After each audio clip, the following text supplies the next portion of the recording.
Assalamualaikum warahmatullahi wabarakatuh. Perkenalkan, nama saya Haikal Akbar dengan NIM 22080600053, dosen pengampu Imam Saputra Yamin SKM MEPIT. Di sini saya akan membuat tutorial tentang pengolahan data menggunakan aplikasi SPSS dengan melakukan uji T independen dan dependen. Langsung saja saya akan melakukan uji T independen dan uji T dependen. Jadi ini adalah data yang sudah di-entry dan ini akan dijadikan sebagai contoh data penelitian dari uji T dependen dan uji T independen. Langkah pertama yaitu klik analyze,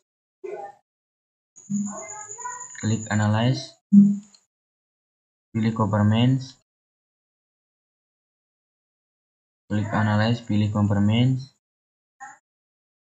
klik Independent Sample T-Test.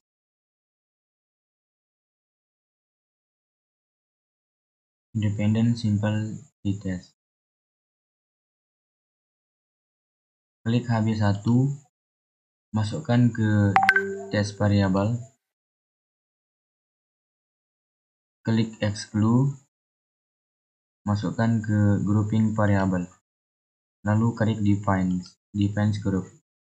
Pada grup 1 tulis 0, pada grup 2 tulis 1, lalu continue, klik OK. Lalu muncul data sebagai berikut. Dari tampilan di atas dapat dilihat nilai rata-rata, standar deviasi, dan standar error kadar HbIbu untuk masing-masing kelompok. Rata-rata kadar HbIbu yang menyusui eksklusif adalah 10,2 gram per sen. Dengan standar deviasi 1,32. Sedangkan untuk ibu yang menyusui non-eksklusif, rata-rata kadar Hb-nya adalah 10,4 gram per sen dengan standar deviasi 1,47. Hasil uji T dapat dilihat pada tabel bawah. SPSS akan menampilkan dua uji T, yaitu uji T dengan asumsi varian kedua kelompok sama dan uji T dengan asumsi varian kedua kelompok tidak sama. Untuk memilih uji mana yang kita pakai, dapat dilihat uji kesamaan variabel melalui uji Levin. Lihat nilai P11 tes, nilai P lebih kecil dari alfa 0,005. Maka varian berbeda, dan bila nilai P lebih besar dari alfa 0,05, maka varian sama. Pada uji Levin di atas menghasilkan nilai P sama dengan 0,790. Sehingga dapat disimpulkan bahwa pada alfa 5% didapat tidak ada perbedaan varian. Selanjutnya dicari p-value uji T. Pada bagian varian sama di kolom SIG, dua Thailand, yaitu sebesar P sama dengan 0,717. Artinya tidak ada perbedaan yang signifikan rata-rata kadar Hb antara ibu yang menyusui eksklusif dengan ibu yang menyusui non-eksklusif.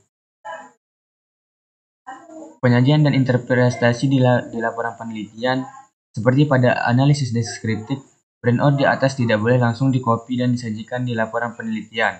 Pada laporan penelitian, kita harus membuat tabel baru untuk menyajikan hasil printout analisis di atas. Adapun bentuk penyajian dan interpretasinya adalah sebagai berikut.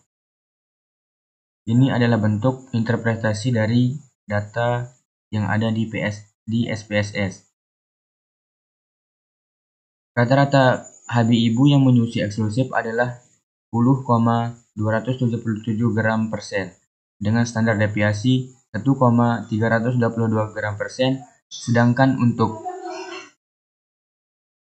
untuk ibu yang menyusui non-eksklusif, rata-rata kadar Hb-nya yaitu 10,421 gram per sen dengan standar deviasi 1,471 gram per sen. Hasil uji statistik didapatkan nilai P sama dengan 0,717, berarti pada alfa 5% terlihat tidak ada perbedaan yang signifikan. Rata-rata kadar Hb antara ibu yang menyusui secara eksklusif dengan non-eksklusif.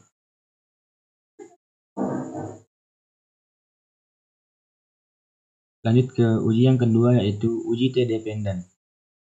Uji T-dependent seringkali disebut uji T-variate atau relate, atau pasangan. Uji T-dependent sering digunakan pada analisis data penelitian eksperimen. Seperti sudah dijelaskan di depan bahwa disebut kedua sampel bersifat dependen kalau kedua kelompok sampel yang dibandingkan mempunyai subjek yang sama. Dengan kata lain, disebut dependen bila responden diukur 2 kali atau diteliti 2 kali. Sering orang mengatakan penelitian pre dan post. Misalnya, kita ingin membandingkan berat badan antara sebelum dan sudah mengikuti program diet. Untuk contoh ini, akan dilakukan uji beda rata-rata kadar Hb antara kadar Hb pengukuran pertama dengan kadar Hb pengukuran kedua. Ingin diketahui apakah ada perbedaan kadar Hb antara pengukuran pertama dengan pengukuran kedua. Di sini terlihat sampelnya dependen karena orangnya sama diukur 2 kali. Adapun langkahnya. Pertama, pastikan Anda berada di file ASCII SAP atau data view. Jika belum diaktifkan, bukalah file. Langkah kedua, dari menu utama SPSS, pilih menu Analyze, kemudian pilih submenu Compartments. Lalu pilih Paired Sample T-Test. Klik HB1, masukkan ke Paired Variables. Klik HB2, masukkan ke Paired Variables. Lalu klik OK. Hasilnya tampak sebagai berikut. Pada tabel pertama, terlihat statistik deskriptif berupa rata-rata dan standar deviasi kadar Hb antara pengukuran pertama dan pengukuran kedua. Rata-rata kadar Hb pada pengukuran pertama, Hb1, adalah 0,3 gram per sen, dengan standar deviasi 1,38 gram per sen. Pada pengukuran kedua, Hb2, didapat rata-rata kadar Hb adalah 10,860 gram per sen, dengan standar deviasi 1,05 gram per sen. Uji T berpasangan. Dilaporkan pada tabel kedua, terlihat nilai perbedaan antara pengukuran pertama dan kedua adalah 0,514 dengan standar deviasi 0,982. Perbedaan ini diuji dengan uji T berpasangan, menghasilkan nilai P yang dapat dilihat pada kolom SIG. Pada contoh ini didapatkan nilai P sama dengan 0,001, maka dapat disimpulkan pada perbedaan yang signifikan kadar Hb antara pengukuran pertama dengan pengukuran kedua. Penyajian dan interpretasi di laporan penelitian dari hasil yang didapat di atas, kemudian angka-angka disusun dalam tabel yang disajikan dalam laporan penelitian. Bentuk penyajian dan interpretasinya sebagai berikut.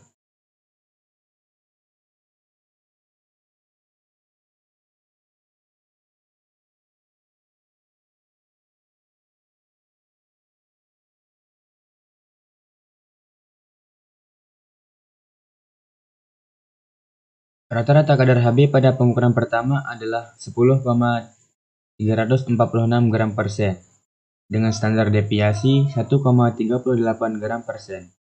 Pada pengukuran pertama adalah 10,346 gram per sen, dengan standar deviasi 1,38 gram per sen. Pada pengukuran kedua, didapat rata-rata kadar Hb adalah 10,860 gram per sen, dengan standar deviasi 1,0 gram per sen. Terlihat nilai mean perbedaan antara pengukuran pertama dan kedua adalah 0,514 dengan standar deviasi 0,98.